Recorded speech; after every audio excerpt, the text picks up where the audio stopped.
The day started like any other. A soft amber glow bathed the quiet suburb as the sun began its slow climb into the pale blue sky.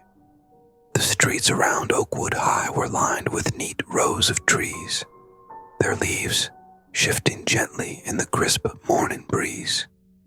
The faint scent of freshly cut grass mingled with the familiar hint of pavement warmed by sunlight. It was the kind of place where nothing much ever happened. Safe, ordinary. Claire sat in the passenger seat of her mom's car, scrolling through her phone absently as they pulled into the school parking lot. Her dark hair was tied into a loose ponytail, and her oversized hoodie swallowed her small frame.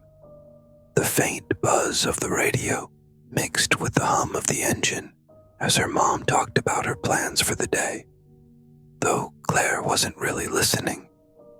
She was too busy half smiling at a meme her best friend, Mia, had just sent her. The kind of joke they'd laugh about later between classes. "I'll pick you up around 4:30, her mom said, as they came to a stop near the front entrance, the brick facade of the school catching the morning light. Claire nodded, already reaching for her backpack.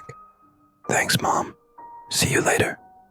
Her voice was casual, the words routine, as she shut the door behind her and adjusted the weight of her bag on her shoulder. Her mom waved before driving off, merging seamlessly into the steady stream of cars leaving the lot. The school was just starting to come alive, a slow trickle of students walking toward the entrance, some lingering in small clusters on the sidewalk. Claire spotted Mia by the flagpole, leaning against it with a textbook cradled in one arm and her phone in the other. Her blonde hair caught the sunlight like strands of gold, a stark contrast to her black, ripped jeans and combat boots. She was one of those people who managed to look effortlessly cool without trying. "You're late," Mia teased as Claire approached. "You're early," Claire shot back with a grin, nudging her friend lightly. The two of them fell into step together, heading toward the double doors that loomed ahead, their glass panes reflecting the bright sky above. Inside, the hallways were just starting to fill. Lockers clanged open and shut, a cacophony of overlapping conversations, creating a lively hum that echoed off the tiled floors and beige walls. It smelled like old books, cheap floor cleaner, and something vaguely stale from the cafeteria. Not unpleasant, just familiar. The kind of smell you stopped noticing after a while. Claire walked to her locker, spinning the combination dial with practiced ease. The numbers were so ingrained in her memory, she could probably do it in her sleep. "So, we still on for tonight?"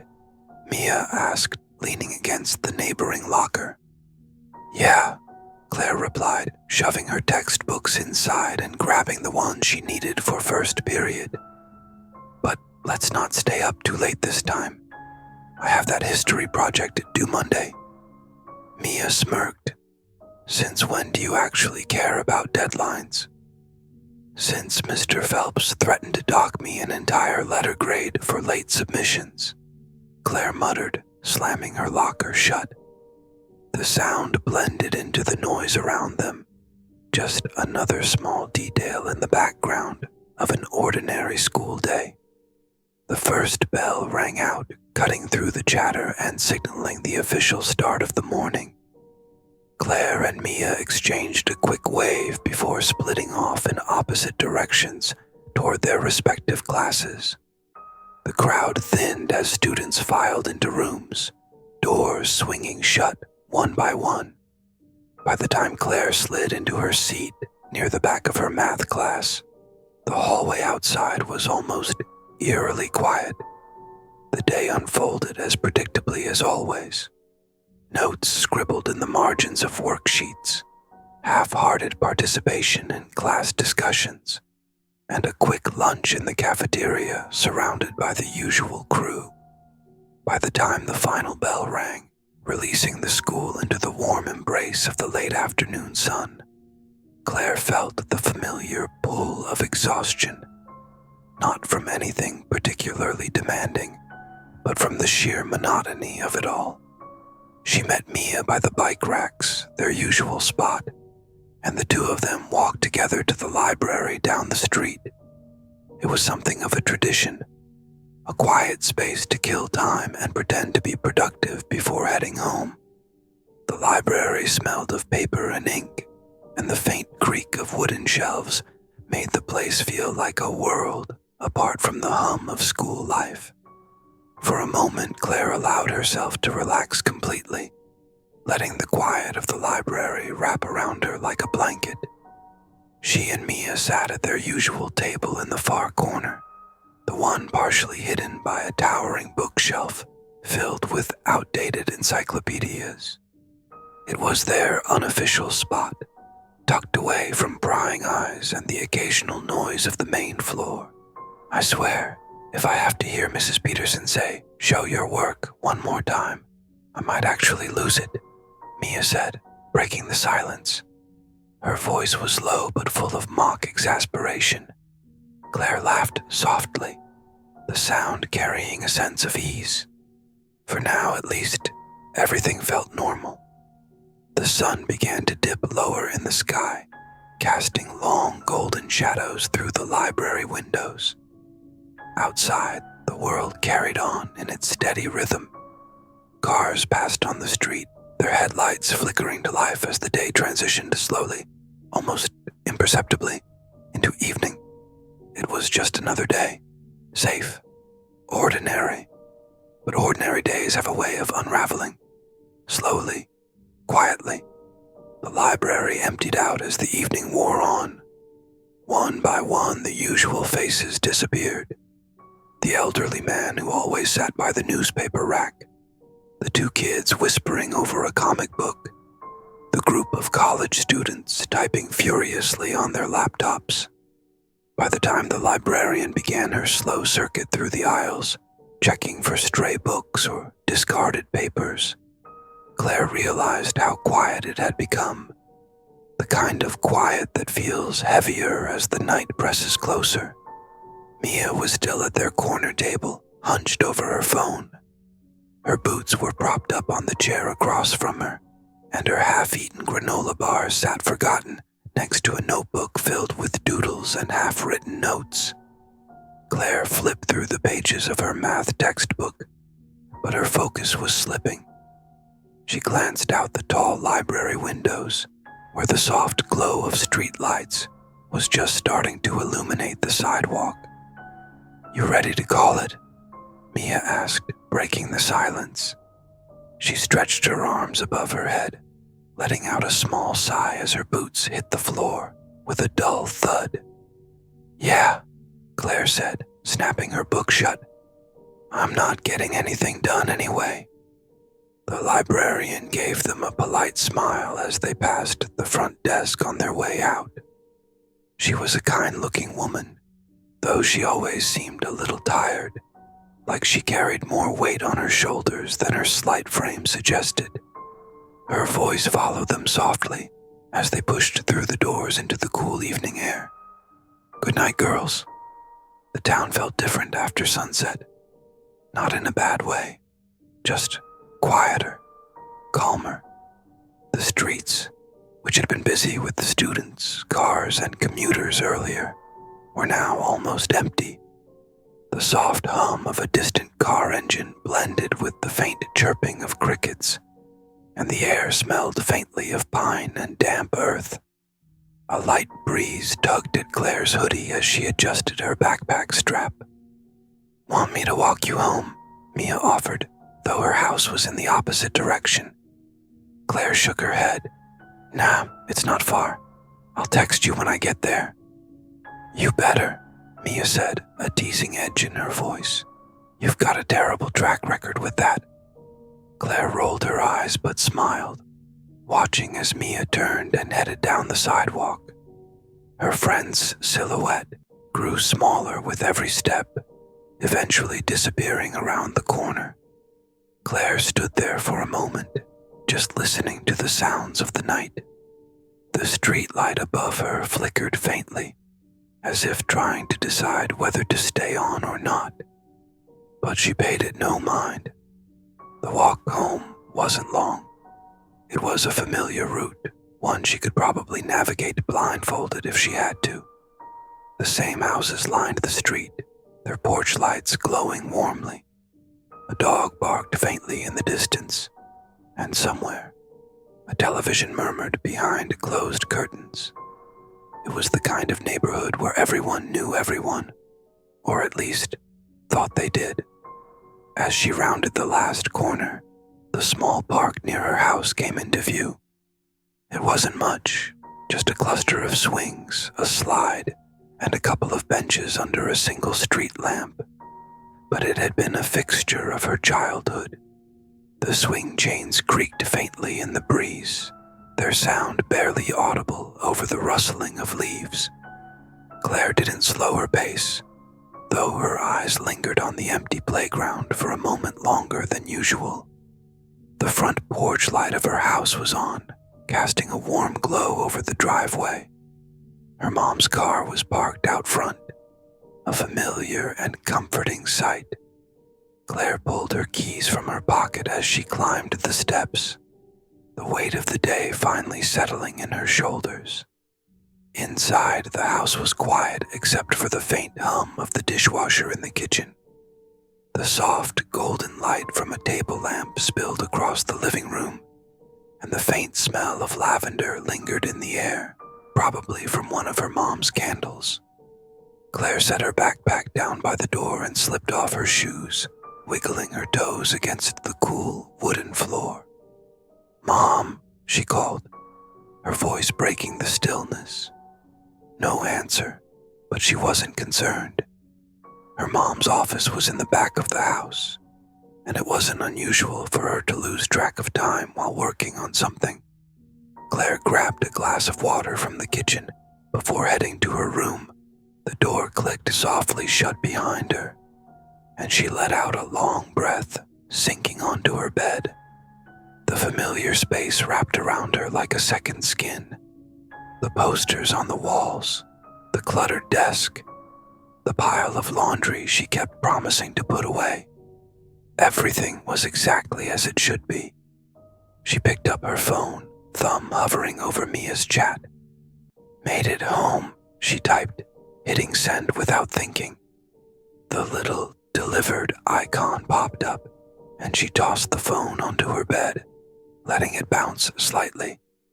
For a moment, she just sat there, listening to the faint sounds of the house, the hum of the dishwasher, the occasional creak of the floorboards as the house settled. The quiet felt different now, not unnerving exactly, just heavier, like it was waiting for something. Claire shook her head, brushing the thought away. It was just her imagination, just another ordinary night in an ordinary town. But as she reached over to turn off the bedside lamp, she couldn't help but glance toward her window, the faint outline of the park visible in the distance. The swing chains were still. The street lamp above them flickered once, before holding steady, casting long, uneven shadows across the ground. The lamp beside Claire's bed clicked off with a soft snap, plunging her room into shadows. The faint orange glow from the street lights outside filtered in through the blinds, throwing thin, uneven lines across her walls and ceiling. She lay back against her pillows, staring up at them as her eyes adjusted to the dark. The weight of the day was finally settling in, making her limbs feel heavy and her thoughts slow. The quiet of the house felt deeper now, as if even the faint hum of the dishwasher in the kitchen had faded into the background. Claire pulled her blanket up to her chin, letting out a long sigh. She wasn't sure why her chest felt a little tight, or why her thoughts kept circling back to the park outside. It was probably nothing, just a trick of the light, or her mind playing games after a long day. Still, The image of the flickering street lamp and the empty swings lingered in her head. Her phone buzzed faintly against the bedspread, breaking the silence. She reached for it without thinking, the glow of the screen momentarily blinding her. "Don't forget to bring chips tomorrow," Mia had texted, followed by a string of emojis. Claire huffed a quiet laugh, her shoulders relaxing. She typed out a quick reply, "Got it, don't let me forget," and set the phone back down. The faint sense of unease she'd been carrying started to dissolve. This was normal, just another night. But as she rolled onto her side, her eyes drifted toward the window again. She could still see the park, just barely. The street lamp was steady now, casting a circle of light that pooled around the swings and the bench beneath it.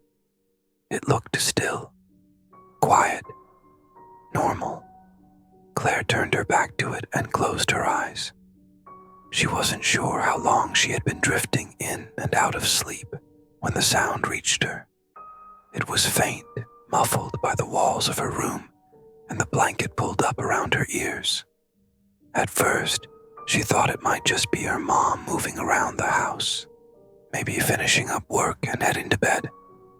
But there was a rhythm to it, soft and repetitive, like metal scraping faintly against metal. Claire opened her eyes, blinking slowly as her mind struggled to catch up. The sound didn't stop. It was almost imperceptible, just on the edge of hearing. But now that she was paying attention, it was unmistakable. The swing chains. She sat up slowly, the blanket falling away from her shoulders. Her room felt colder than it had earlier, the air brushing against her skin and raising goosebumps along her arms. She rubbed at them absently, her eyes pulling toward the window once more. The park looked the same as before. The swings hung motionless in the orange glow of the street lamp. Nothing moved. Nothing seemed out of place. She leaned forward slightly, squinting through the blinds, as if a closer look would make sense of the sound. But there was nothing. Only the faint creak of the swing chains, steady and persistent, reaching her ears even through the glass. Claire shook her head, pulling the blanket tighter around her shoulders. It was probably the wind, she told herself. The breeze had picked up earlier. It wasn't unusual for the swings to creak when it blew through the park at night. She lay back down, letting her head sink into the pillow. But her body stayed tense, her ears straining against the silence. The sound didn't stop. It stayed soft, almost soothing in its rhythm. But now it felt sharper, more deliberate, as if it wasn't just random movement, but something with purpose behind it. Claire reached for her phone, the glow of the screen once again flooding her room. She checked the time, 11:42 p.m. Too late to text Mia again without looking paranoid. Her thumb hovered over the home button before she set the phone back down with a sigh. This was stupid. She was tired and her mind was playing tricks on her. That's all. She rolled over, burying her face in the pillow and pulling the blanket tightly around her body. The sound faded in and out as sleep began to creep over her again, each faint creak blending into the quiet until it felt more like part of a dream than something real. And then it stopped. The sudden absence of sound jolted her awake, her eyes snapping open to the dark. Her heart thudded dully in her chest as she strained to listen, but there was nothing now, just the silence of the house and the faint ticking of the clock on her nightstand. For a moment, she wondered if she'd imagined the whole thing, but her body was rigid, her nerves humming like an overtuned string. She glanced toward the window again, her pulse quickening. The park looked the same, unchanged, but her gaze caught on something she hadn't noticed before. The swings were still, but the bench beneath the street lamp, the one that had been empty earlier, looked darker now, almost like a shadow had fallen across it. She blinked, her eyes trying to make sense of the shape. It wasn't moving, it wasn't clear, just a vague, dark blur against the pale concrete. Claire stayed frozen, her breath shallow as her mind wrestled with whether to keep looking or just pull the blanket over her head and ignore it. She didn't move, couldn't. The shape stayed where it was, silent and still, as if it had been there all along. Her phone buzzed again, the sound startling her so badly she nearly dropped it as she grabbed for it. The screen lit up the room once more, and for a moment, her heart pounded louder than the thoughts in her head. It was another message from Mia. "You up?" Claire's heart pounded against her ribcage as she stared at the screen, Mia's message glowing faintly in the dim light. For a moment, she felt tethered to reality again, the familiarity of her friend's name cutting through the haze of unease. Her thumb hovered over the keyboard, her fingers trembling slightly. She wanted to respond, wanted to tell Mia about the shadow on the bench, about the sound of the swings. But what could she even say? What would Mia think? Before she could type, a movement at the edge of her vision made her freeze. Her eyes snapped toward the window, her breath catching in her throat. The shadow was gone. Her stomach dropped, a sick, heavy sensation that left her hands cold and clammy. She leaned forward instinctively, her nose almost brushing the glass as she searched the park below. The bench was empty now, the pool of light from the street lamp revealing nothing but worn concrete. The swings hung perfectly still, the faintest shimmer of light reflecting off the metal chains. Everything was quiet, still, too still. Claire's breathing was shallow, every muscle in her body tense, as her gaze darted across the darkened park. Maybe she had imagined it. Maybe the shadow was just a trick of the light or a passing cloud. That's what she told herself over and over as she leaned back from the window. Her fingers tightened around the blanket draped over her shoulders, her pulse racing. But then she heard it, a sound low and muted coming from somewhere close by. A dull creak, slow, deliberate. It wasn't coming from the park this time. It was closer, inside. Claire felt her chest tighten, her breath hitching painfully as her ears strained to follow the sound. It came again, louder this time, like the groan of old wood bending under weight. Her bedroom door was shut, but she could hear it clearly now. Soft footsteps on the floorboards just beyond. The sound was slow, unhurried, as if whoever or whatever was out there wasn't in a rush. She grabbed her phone, her hands trembling so badly she nearly dropped it. Her thumb moved to call Mia, or her mom, or anyone who might answer. But before she could press the button, the footsteps stopped. Dead silence filled the air, heavier than before, suffocating. Claire stared at the door, her entire body rigid. The faint light from her phone cast a weak glow around her, but it wasn't enough to push back the growing darkness in her mind. The house was old. The floors creaked sometimes. It could be the pipes or the wind or a knock. Sharp and deliberate, it echoed through her room, not from the door, but from the window. Claire's head whipped around, her blood running cold. The glass was fogged slightly from the cool night air, but the outline of a handprint stood out starkly against the pane.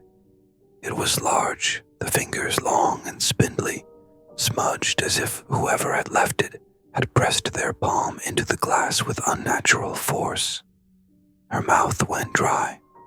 The handprint hadn't been there before. She was sure of it, Her body felt locked in place, her legs refusing to move even as every instinct screamed at her to run. Slowly, she forced her gaze upward toward the top of the window. Her breath caught. A face stared back at her. It was distorted through the glass, the features stretched and warped, but the eyes, wide and dark and unblinking, were unmistakable. They seemed to lock onto her, pinning her in place with a stare so intense, it felt like it was peeling back her skin. The face didn't move, but there was something about it that felt alive, as though it were watching her with intent. Her phone slipped from her hand, hitting the bed with a soft thud. Claire's mind raced, her thoughts spiraling as she tried to make sense of what she was seeing.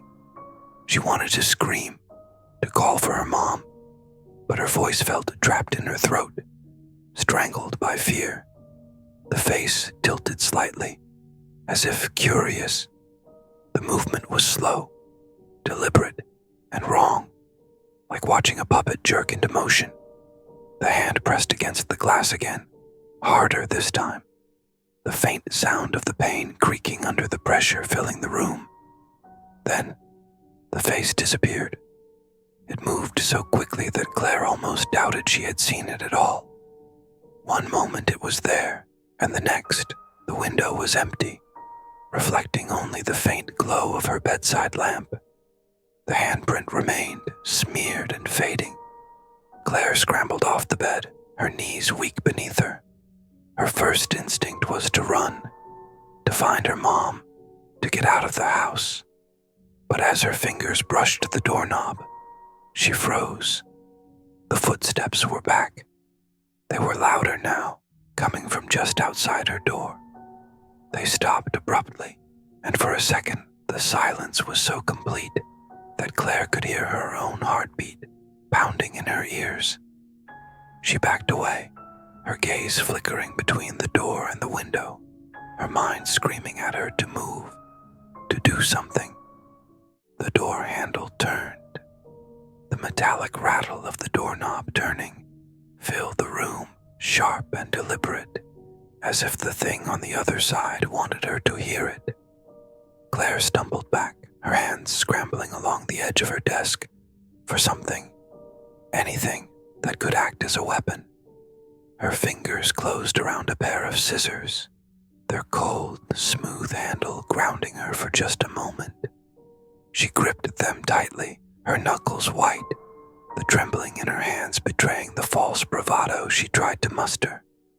The knob twisted again, this time fully, and the door creaked open an inch. Just an inch, but enough to let the darkness from the hallway bleed into her room. The air that seeped through felt wrong, colder, heavier, carrying with it a faint, acrid smell like the burning hair. Her chest tightened and her breathing came in shallow, frantic bursts as her eyes locked on the thin sliver of shadow beyond the door. It didn't open further. Whatever was on the other side wasn't rushing in. It was waiting. "Mom!" Claire's voice cracked, barely louder than a whisper. She wasn't even sure why she said it. She knew her mom wouldn't answer. The house felt too empty now, too quiet, as if she were the only person left inside. A sound broke the silence, soft at first, but unmistakable. Breathing, slow, deliberate breaths, rasping and uneven, like air being forced through lungs that hadn't been used in years. It came from the hallway, just beyond the door, the sound pressing against her eardrums and sending shivers racing down her spine. Claire's legs felt like jelly, but she forced herself to take a step back, then another, until the backs of her knees hit the edge of her bed. The scissors felt useless in her hand, their weight almost laughable against the enormity of what she felt pressing down on her. Her throat tightened as the door creaked open another inch, the hinges groaning softly, exposing just a bit more of the yawning blackness beyond. Then it stopped. The breathing grew louder, closer, but nothing moved. The door didn't open further, and no shape emerged from the shadows. It was almost worse than if it had. The anticipation, the not knowing, made her skin crawl, her mind filling in the blanks with every terrible possibility. "Who's there?" she managed to choke out, her voice barely recognizable through the shaking. The response wasn't words. It was a low, guttural noise, a sound that scraped against the inside of her skull and left her dizzy. It was something between a growl and a laugh, wet and inhuman, vibrating through the air like it came from everywhere at once. The door moved suddenly, swinging open with a force that slammed it against the wall. Claire screamed, instinctively raising the scissors in front of her, as if they could shield her from whatever was there. But the doorway was empty, just the dark, gaping hallway, stretching out into nothingness. The breathing had stopped, the growling too. The silence was deafening. Her chest heaved as she lowered the scissors slightly, her mind struggling to reconcile the stillness with what she had just heard, just felt. She glanced toward the window, considering for a wild, desperate moment if she could climb out, if she could run. But before she could make a decision, the floorboards creaked. It wasn't the hallway this time. It was her room, right behind her. Claire whipped around, scissors raised, and for the first time, she saw it clearly. The thing standing in the corner of her room wasn't human. It was tall, its head almost brushing the ceiling, with limbs too long and thin for its gaunt, skeletal body. Its skin was a sickly, grayish hue, stretched too tightly over its bones. And its face, if it could even be called that, was a distorted mess of sharp angles and hollow voids where eyes should have been. Its mouth hung open, impossibly wide, revealing jagged teeth that seemed to glisten in the faint light. It didn't move. It just stood there, staring. Or at least, she thought it was staring. She couldn't tell, not with those empty sockets. But she could feel its gaze on her, heavy and suffocating, pressing down on her chest like a weight. Her legs refused to move. Her mind screamed at her to run, to fight, to do something. But all she could do was stand there, frozen, the scissors trembling in her grip. The creature tilted its head slowly, the movement eerily deliberate, as if it were studying her, savoring her fear. Then it took a step forward. The movement snapped something inside her. With a burst of adrenaline, Claire stumbled backward, nearly tripping over her own feet as she raised the scissors in front of her, like a lifeline. "Stay back," she screamed, though her voice broke halfway, the words cracking under the weight of her panic. The creature didn't stop. It took another step, its limbs moving in jerky, unnatural motions, like it was struggling to remember how to walk. Its mouth twitched, curling into something that might have been a grin, but it only made it look more grotesque. "Please," she whispered, her voice barely audible. Her back hit the wall and she realized she had nowhere left to go. The thing was only a few feet away now, its shadow stretching across the floor like a living thing, reaching for her. The light on her nightstand flickered, casting the room in brief, stuttering flashes of illumination. In the fleeting moments of brightness, she could see it more clearly. The sinewy texture of its skin, the way its chest expanded and contracted with each unnatural breath. And then the light went out completely. Darkness swallowed the room. The sound of its breathing was everywhere now, surrounding her, pressing in closer. Claire's grip on the scissors tightened, her knuckles aching. She lashed out blindly, swinging the blade in front of her, but it cut through nothing but air. And then she felt it. A hand. Cold. clawed and impossibly strong, wrapping around her wrist. The grip on Claire's wrist was icy, a searing cold that seemed to burn through her skin and into her bones. She let out a strangled gasp, her fingers instinctively opening, and the scissors slipped from her grasp, clattering uselessly onto the floor. Her body convulsed in panic, every muscle tensed as she struggled against the impossible strength of the hand holding her. It didn't feel human. It couldn't be human. The claws dug just deep enough to sting, not enough to draw blood, as though the creature was toying with her, testing her limits. She couldn't see it now. The room was pitch black, the faint glow from the street lamp outside failing to penetrate the thick shadows. But she could feel it, its presence overwhelming, suffocating. The sound of its breathing was louder, closer, the raspy inhales and exhales brushing against her ear, as if it were leaning in, savoring her fear. Claire thrashed, her free hand flailing wildly in the dark, searching for anything that could help her. Her fingers grazed the edge of her nightstand, knocking over the lamp and sending it crashing to the floor. The sharp sound startled her, but it didn't slow the thing down. If anything, it seemed to grow more confident, its grip tightening as it pulled her forward, dragging her closer to the oppressive void where it lurked. "No," she screamed, her voice raw and desperate. She kicked out blindly, her foot striking something solid. The creature hissed, a sound that made her stomach churn, and the grip on her wrist faltered just enough for her to wrench herself free. She stumbled back, slamming into the wall, her chest heaving as she sucked in shallow, panicked breaths. For a moment, there was silence, the kind of silence that felt alive, humming with tension. She pressed herself against the wall, her hands trembling as they searched for the light switch.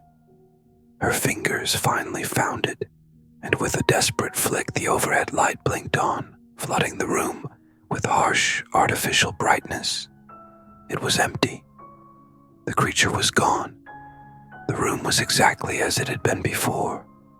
Her bed unmade, her books stacked haphazardly on the desk, the scissors lying on the floor where she had dropped them. Even the handprint on the window had vanished, leaving the glass pristine, as though nothing had ever touched it.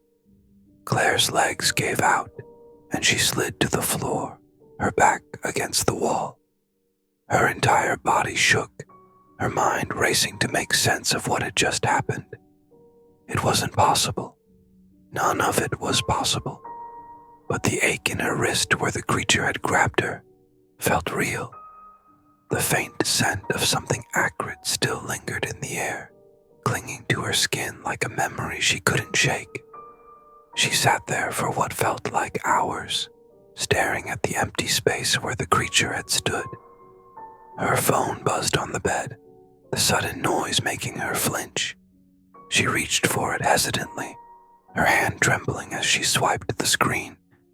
Another text from Mia. "Claire, are you okay? You're not answering." Claire's fingers hovered over the keyboard. What could she even say? She wanted to tell Mia everything, to unload the terror that was still clawing at her chest, but the words wouldn't come. Instead, she typed a single sentence. "I think something's in the house." Her thumb hovered over the send button, doubt creeping in. What if Mia didn't believe her? What if she sounded crazy? She hesitated for a long moment before finally pressing send. The message delivered, and she stared at the screen, waiting for a response. But as the seconds stretched into minutes, nothing came. No typing indicator, no reply. And then her phone buzzed again. This time, it wasn't a message from Mia. It was a notification, a missed call from an unknown number.